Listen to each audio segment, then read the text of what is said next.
Okay, so how did we do that? Well, we're going to show you now exactly how the process works. You ready to play?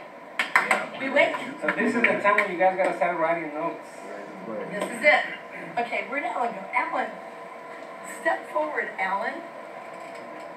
By the way, that last property, Rushing Waters, that I just showed you, we partnered with Alan on. Alan did all the negotiations on it. So we're going to share that money with Alan. So he's a happy camper right now. But for this demonstration, he's going to be an unhappy camper. He's our homeowner who's in default. Now this is how we start out. We have homeowners who are losing their property. Anybody know anybody who is in foreclosure or pre-foreclosure? Look around you. Hold your hands up again. Anybody know anybody? Pretty much everybody you know knows somebody who's losing their house. It's important to know. About 85 to 90% of all the houses that are on the MLS right now, which is the multiple listing service, are short sales. That's a huge percentage. Huge percentage. Okay. Now, having said that, you gotta keep something in mind. You're gonna be dealing with a lot of agents, and agents and brokers in reality are gonna be your best friend. Because a lot of agents, and correct me if I'm wrong, don't like to see short sales because they require a lot of work. But this made it easy. Okay. Do we have any agents in the house? Oh, we have a few. Okay, awesome. Daniel, you're right in the front, so you are going to be our listing agent. Okay. All right, so go ahead and stand next to Alan here. Okay. So what happens is, the first thing that we need is a homeowner that is using this property, right? So the bad loan. And what happens with that house is that the house is upside down, value is down, right? Now, when homeowners are in that situation, believe me, they don't know what to do. The only thing that they know is that they need to go to the professionals, which is the real estate agent. So he's going to list the property. Now, when the homeowner goes to the agent and the homeowner says, you know what, I got to short sell my house. Agents do get very excited. They said, hey, man, great, I'm going to short sell, I'm going to get paid in 1 year. Come on, guys. If you're lucky. If you're lucky. Anyway, so the agent lists the property in the MLS, right? And they're gonna start looking for a buyer. The downside in today's market is that a lot of buyers now are very educated. They know that short sales take a long time, right? And what they do, if I'm a buyer, I'm gonna go to Daniel and say, you know what, I'm gonna buy the house, here's my offer, and then I'm gonna go to Philip, I'm gonna put another offer with Philip, and I'm gonna go to David, I'm gonna go to Casey, and I'm gonna go to Jacob, right? And I'm gonna go home, I'm gonna wait. So they have offers that I presented, right? So the 5 of them are going to go to work. Now, each of these offers are on different houses. Yes, of course, different properties.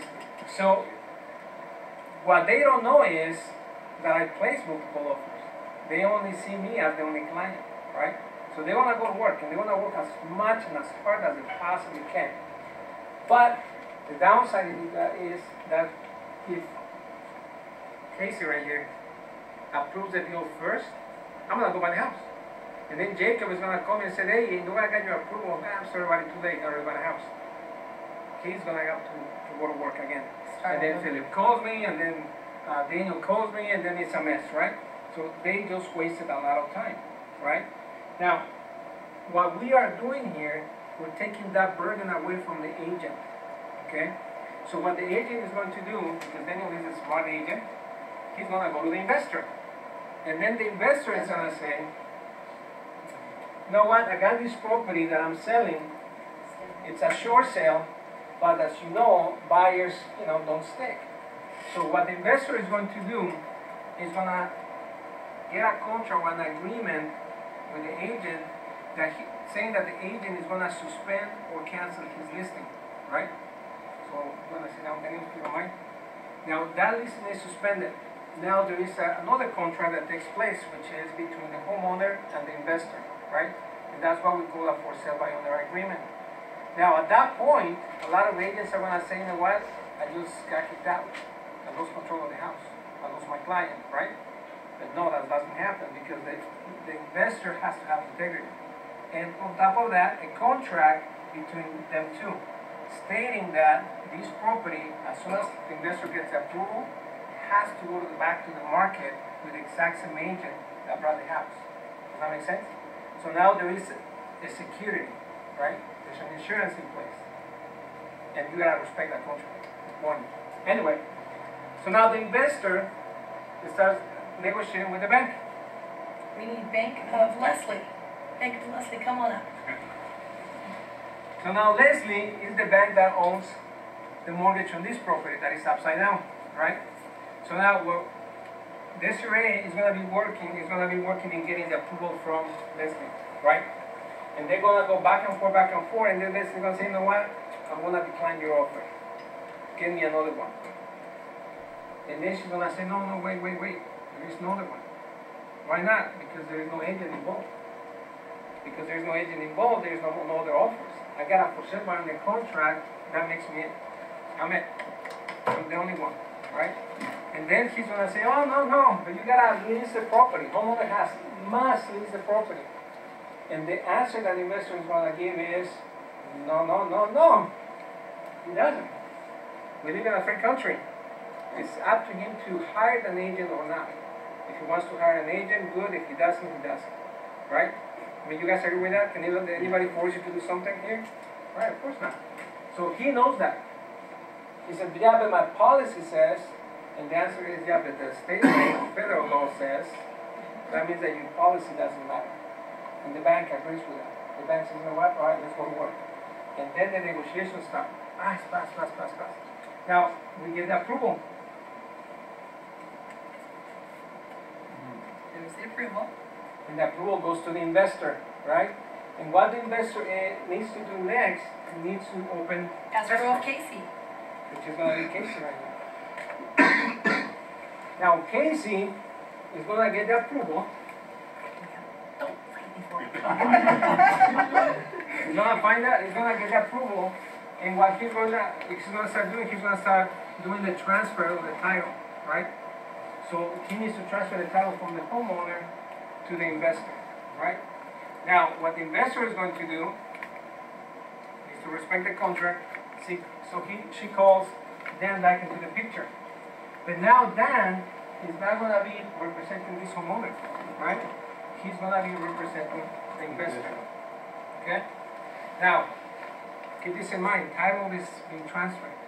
But there is documents in place where this homeowner gives authorization to the investor to market the property while the title is being transferred. Does that make sense? Okay.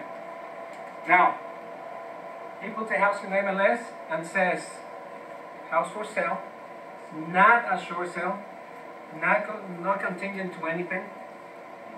We can, no liens, everything is clear.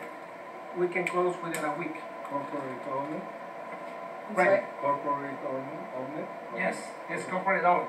So anyway, so we're gonna. Okay, so we have, let's grab Philip over there. Okay, Phillips is another agent, which he happens to be an agent too. And then he's going through the MLS, you know, he has a buyer, and then he finds this house that is a standard sale. He looks into it, and he says, not a short sale, closed within a week, no contingencies, this is a done deal. So Remember I was saying earlier that what percentage is on the MLS as a short sale? 85 to 90%.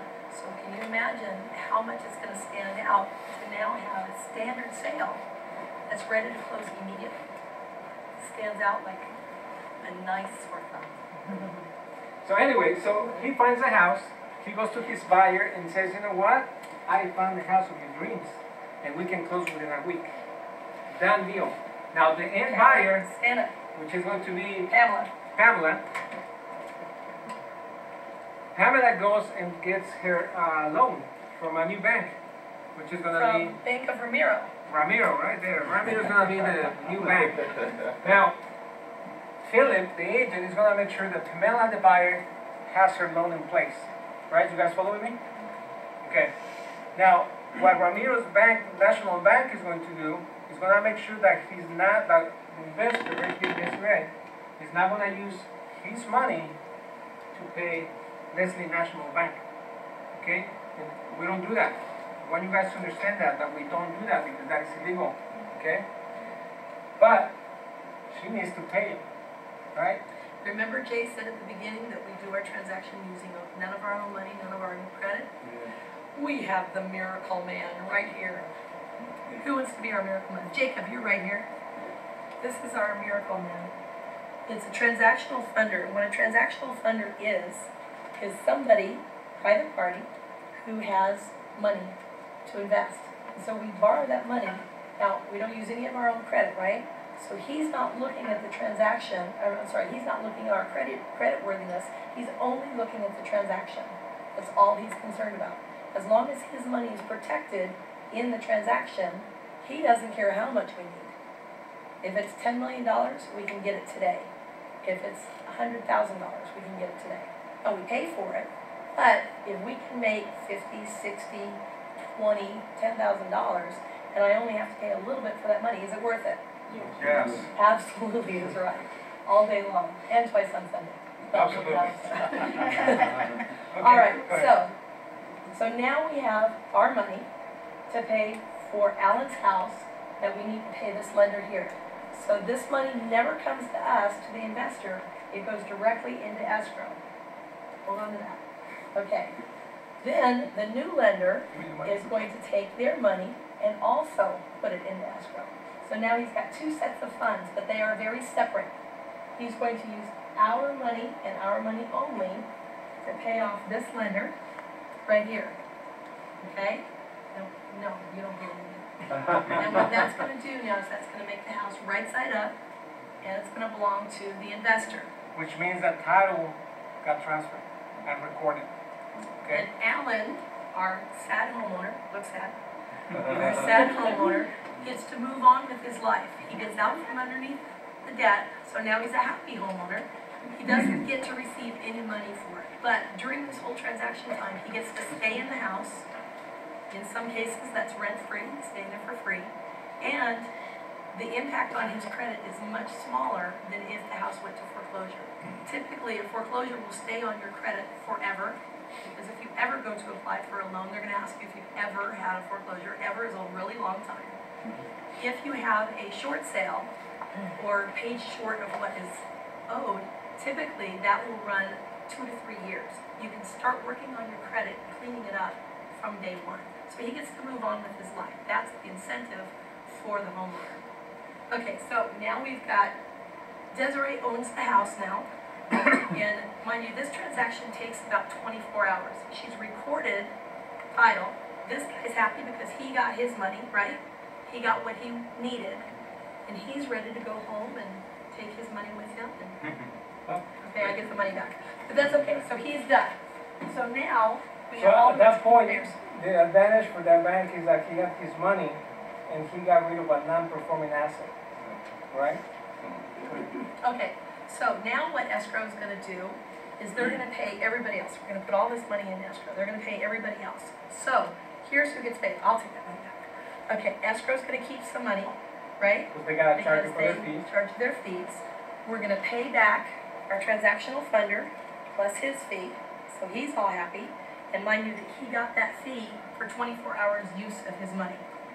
Pretty good deal for him, right? That's why he keeps doing it. And that's why he's got $10 million to loan me, which I'm happy with because I can borrow it. Okay, so escrow got paid. They got what they wanted. Our listing agent is going to get paid. And I gave away too much money. Our buyer's agent is going to get paid. Our new lender has a performing asset, has a loan. The end buyer has a house that they want that is typically below market value, so there's some equity in there. And any money that's left over now goes to the investor. That's a short sale transaction. Now, did you guys notice how much money came out of her pocket? Nada. Zero, right? But think about this. He got paid. Extra money, right? He got paid. He got paid. He got paid, right? And And the that bank got money paid. never, ever came out of her pocket. The point of a short sale, the point of real estate investing is know how to structure the deal. And when you guys learn how to do that, you guys can keep doing this over and over and over again. Okay, so So who now, wants to do it next? No, I'm just kidding. thank you guys. Take caller,